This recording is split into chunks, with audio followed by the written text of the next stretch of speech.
Can you manifest love from a specific person who doesn't know you like a celebrity? This is a really interesting question, and I'm going to explain the answer in a story for you. So, when I was in Los Angeles, one of the times I was visiting, there was a conference going on that was done by Tony Robbins. That's more of an event. And I decided to sign up for this event in Los Angeles. I was living in Edmonton at the time, and I was thinking about changing my job. I was really done with the workplace that I was working at the time in Edmonton, and I thought about how I was going to replace that job with something better. It was very well paid. There were certain things going on at that workplace that I didn't like, and I was looking for some inspiration to figure out how I could change my life. So I signed up for this event in Los Angeles, and I show up at this event wearing a red dress. And I had like the cheapest ticket possible to go to this event. But what I did that particular day was I snuck up to the front row when people weren't looking and nobody really stopped me. And I was wearing this red dress. I'd been listening to Tony Robbins. I'm feeling very confident, as his effect is on a lot of people. And he saw me and he saw the past that I had.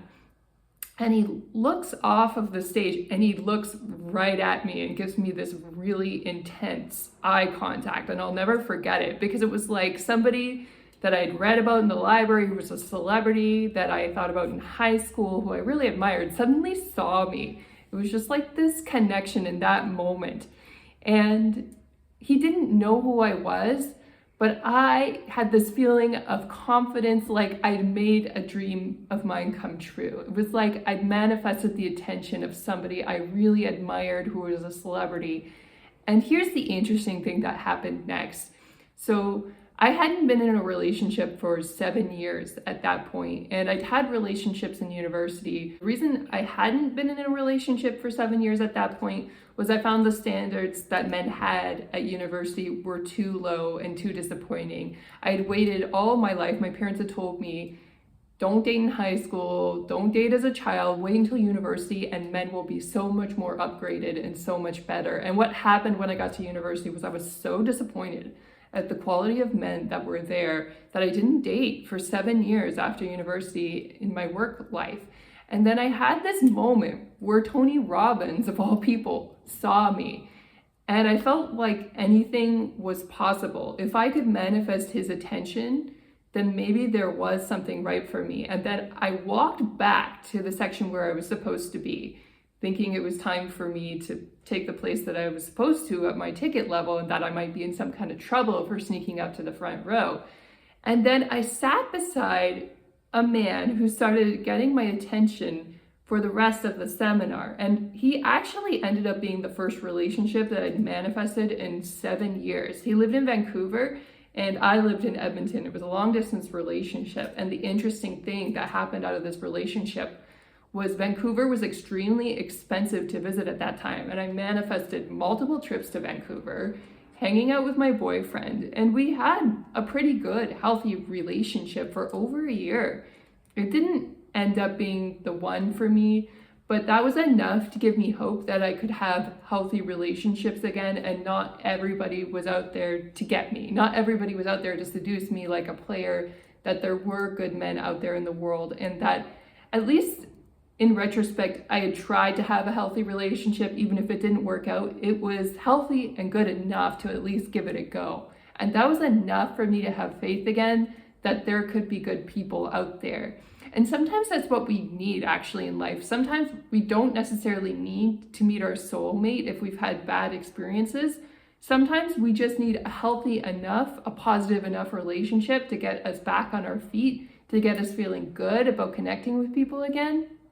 And then you're in the more positive mindset, even if you've broken up, even if you're sad and that person walks out of your life, that you can actually manifest a person who is a good fit for you after all.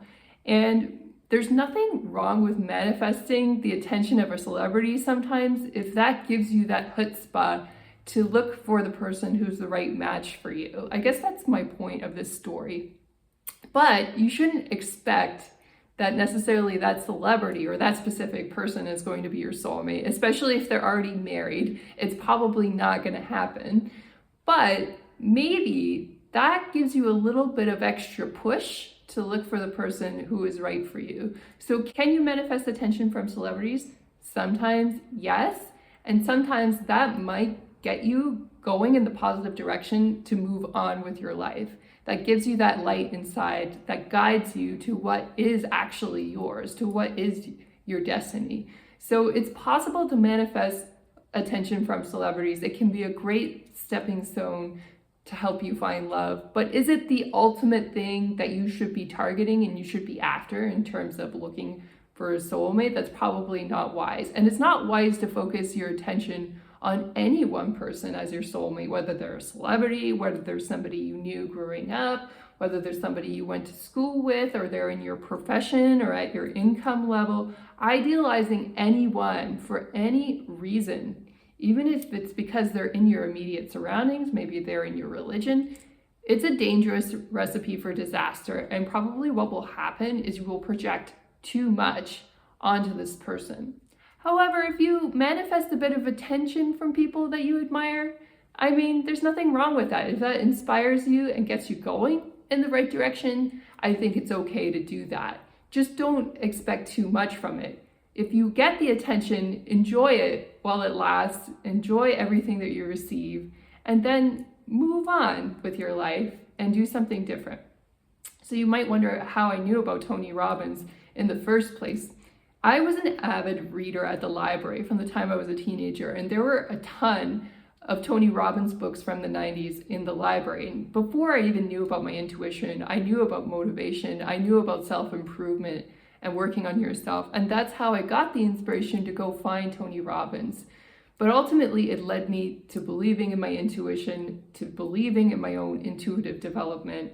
And it was an awesome journey. It was an awesome discovery that I don't regret to this day. And I think sometimes those discoveries that we go through in life along the way might actually be more important than our personal relationships, and that it's something to really strive for in terms of having a meaningful life.